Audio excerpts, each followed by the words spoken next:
салом бинандаи азиз, дар дасти ман албоми аҷонсии Reuters аст ки ба тозагӣ нашр шудааст ва дар он 300 акси беҳтарини акосон аз 11 кишвари собиқ иттиҳоди шӯравӣ ҷамъоварӣ шудааст ва дар байни ин 300 акс 3 акси акоси маъруфи тоҷик Нозим Қаландаров ҳам ҷой дода шудааст ва мо ҳам ҳоло як суҳбате дорем бо акоси маъруфи тоҷик Нозим Қаландаров. хуб акои Нозим, аслан мехостем аввал дар робита ба ҳамин албом бо шумо суҳбат кунем ки ин албом кай ба дасти шумо расид ва чӣ тавр ин 3 акси шумо инҷо ҷойгир шудааст? Тахминан як 15 рӯз пеш ба ман акоси Рейтер хабар дод ки Рейтер альбом баровард ва дар он ҷо якчанд акси ту ҷойгир шуд. Парер ин альбомро ба ман оварда ба дастам доданд ва ман худам кушода дидам ки 3 акси ман интихоб карда ба альбом гузоштиянд. Як акси ман аз боғи ҳайвонот гирифтагӣ, ин акси сол шуда буд, соли 2011. Ин аксро гузоштанд 9 марти ҳамин сол дар вақти авҷи буҳрони иқтисодӣ дар назди цирк, аз назди цирк гузашта истода будам ва мардумро дидам ки чӣ қадар кӯшиш мекарданд аз нуқтаи мубодила кӯшиш мекарданд ки пулҳои худро алиш кунанд ва ҳамон дам акс гиракро гирифта сурат гирифтам. Боз як акси дигар 4 сол пеш гирифта будам дар вақти иди Наврӯз. Дар ҳисор бузкашӣ мегузашт ва аз болои як мошин истода бисёр акси ҷолиб омад. Вақте ки асп ба болои одамо хез кард. фикр мекунед аз миёни ин аксҳое ки мо бовар дорем шумо аз ин аксҳои беҳтар ҳам доред ва фикр мекунед чаро аз миёни ин қадар аксҳои шумо Reuters фақат ҳамин 3 акс ба таваҷҷӯҳ кард ва ин 3 акс интихоб кард? инҳо муваффақтаранд ё ба ҳамон талаботҳои онҳо шояд? ба фикри ман инҷо бо мавзӯъ гузоштагӣ аксҳоро, аммо аксҳои беҳтарин ҳам дорам ки онҳо гирифтагӣ, лекин ба чанд мавзӯъ интихоб кардагӣ, мавзӯи иқтисодиёт, мавзӯи сиёсӣ, мавзӯи спорт, умуман суратҳои хушрӯ. аслан ҳамин акси шумо, аксе ки Зуҳро, ҳамин корманди боғи ҷонварон ҳамроҳ бо паланг аст ки аслан худи ин зан нигаҳбони ҳамин шеру палангони боғи ҷонварон ҳам ҳаст.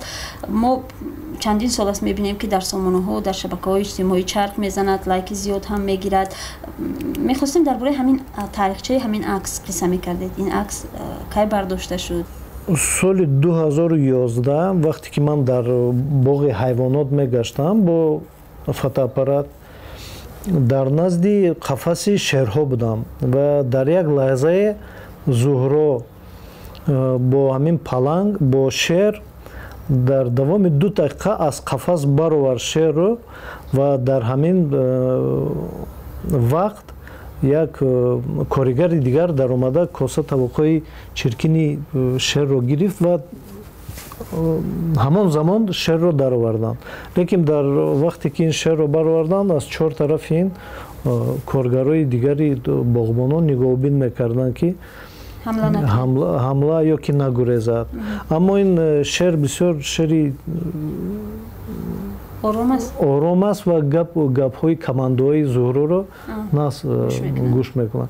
Ба ман муваффақ шуд ки ҳамин лаҳза ман дар боғи ҳайвонот будаму ҳамин чизро ман дидам аз дур ва ҳамин акс дар онҷо пайдо шуд. агар уман дар робита ба вазъи аксбардорон дар Тоҷикистон суҳбат кунем, ҳоло ки масалан мардум ба телефонҳои ҳушманд дастрасӣ доранд ба планшетҳо ки барномаҳои мухталифи аксбардорӣ доранд. Аз як аккоси ҳирфаӣ бештар дар замони имрӯз чӣ талаб мешавад? масалан имрӯз барои он ки шумо ҳам бозоргир бошед, аксҳои шумо тавонанд тамошобини худа пайдо кунанд, чӣ кор мекунед? Бештар аз чӣ истифода мекунед шумо? дар ин ҷо чанд фактор аст. яке аз факторҳояш ин асбоби профессионалӣ. камера бояд профессионалӣ бошад, ки ҳамон лаҳзае ки аз пеш баромад аппаратро гирён карда ин чанд доля секунд мегирад, бояд ҳамин аксро гиред. бо смартфону телефону ин хел моментҳоро гирифта намешавад, ин телефонҳо успед намекунанд. ин як фактор. фактори дигар худи биниш. аз байни саҳнаҳои зиёд аккос бояд тавонад саҳначаҳои алоҳидаро интихоб карда бояд тавонад. ҳоло аслан дар Тоҷикистон то куҷо ба кор як аккоси касбӣ талабот зиёд аст? аз тарафи расонаҳои хабарӣ, оҷонсиҳо талабот он қадар нест.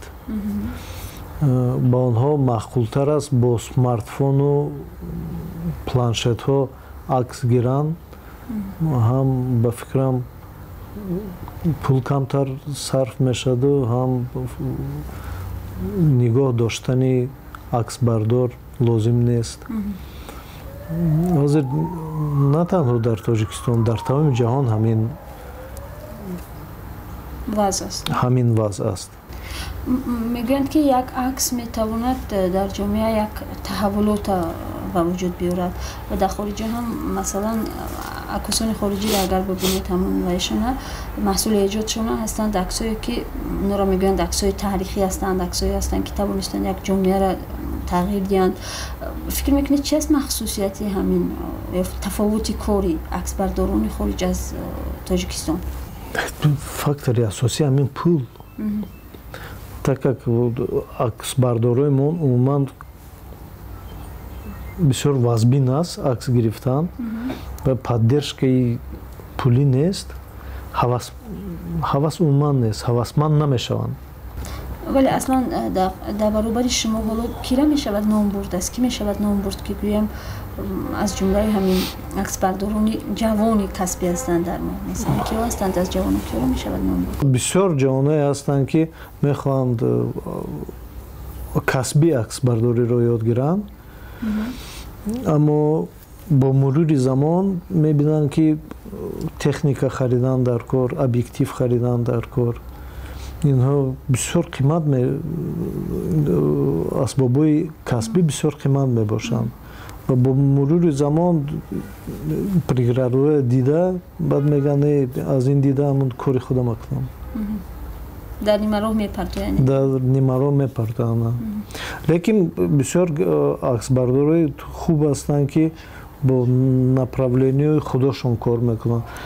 мисол дар журналҳо портрет акс мегиранд, пейзажистҳо ҳастанд ки фақат пейзажро акс мегиранд. аксбардороне ҳастанд ки фақат тӯй акс мегиранд. бо онҳо осонтар аст барои ин ки пулошон нақстар. ташаккури зиёд барои суҳбати ҷолиб ва муборак бошад бори дигар ин муваффақиятатон. раҳмати калон шумо ба муваффақият шумо баён.